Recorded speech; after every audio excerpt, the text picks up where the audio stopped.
Hello বন্ধুরা, আজকে আমার শরীরটা বেশি ভালো নেই। আমি ঝটপট করে রান্না করব এবং খুব অল্প সময়ে সেটাকে দেখাবো। পুরোটা ভিডিও করতে পারছি না, কারণ আমি দাঁড়াতেই পারছি না। তো আজকে নিয়ে নিয়েছি ভেজ ডাল আর কাঁকরোল।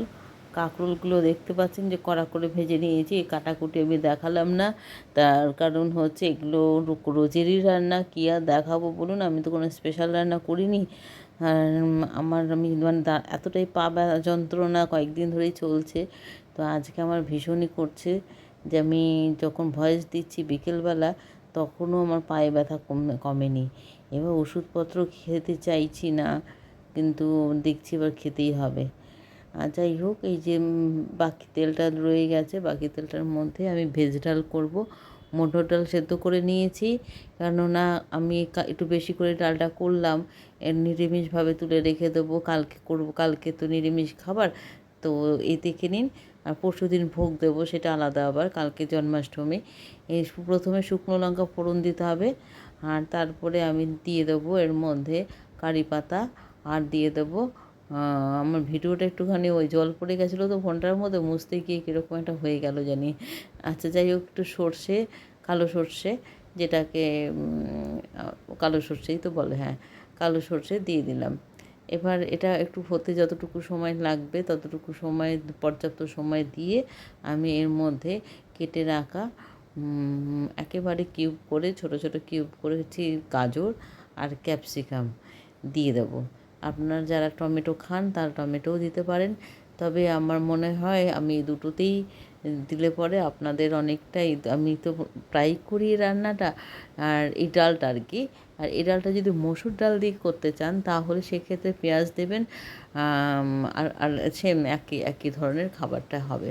মসুর ডাল হলে কিন্তু অবশ্যই পেঁয়াজ দেবেন, এবং সেটা কিন্তু একটু ভারী ভারী করে যদি করেন, আপনারা চাইলে ডাল দিয়েও খেতে পারেন। খুব এই এই ডালটা রুটি দিয়েও খেতে পারেন। এই যে ডালটা এই দিয়ে একটুখানি ডালের জল তুলে দিয়ে দেবো এর মধ্যে, যাতে সবজিটা সেদ্ধ হয়ে যায়।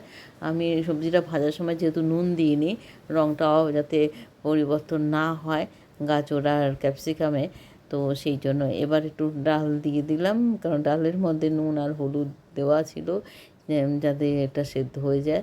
সেদ্ধ হয়ে আসলে পরে আমি ডালটার মধ্যে এটা ঢেলে দেবো।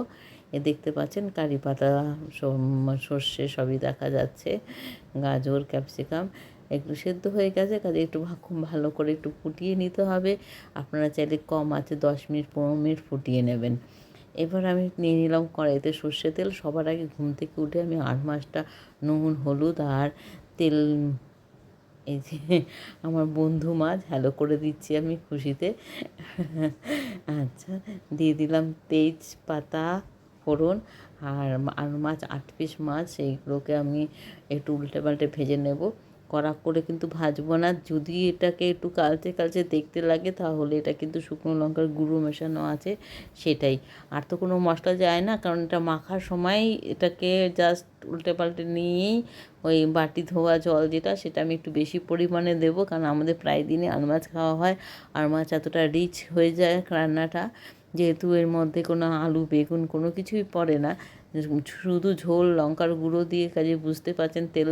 আর আর মাছ নিজে, আর মাছের মধ্যে নিজেই একটা তৈলাক্ত মাছ।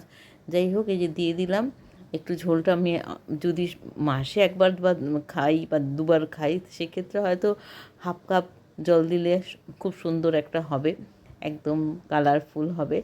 আমি যেহেতু আমাদের বেশি করে খাওয়া হয়, সেই জন্য আমি এটাকে কিন্তু অনেকটা, প্রায় দুই কাপের মতো জল দিয়েছি। এই যে হয়ে গেল এটা, আমি দিয়ে দেখলেন আপনারা, আমি বেশ খানিকটা হিং দিয়েছি, তবে আন্দাজ মতোই দিতে হবে, দরকার পড়লে দেখে নিতে হবে। আজকে আমি বেশি কিছু রান্না করতে পারিনি, এই 3টি পদই রান্না করেছি।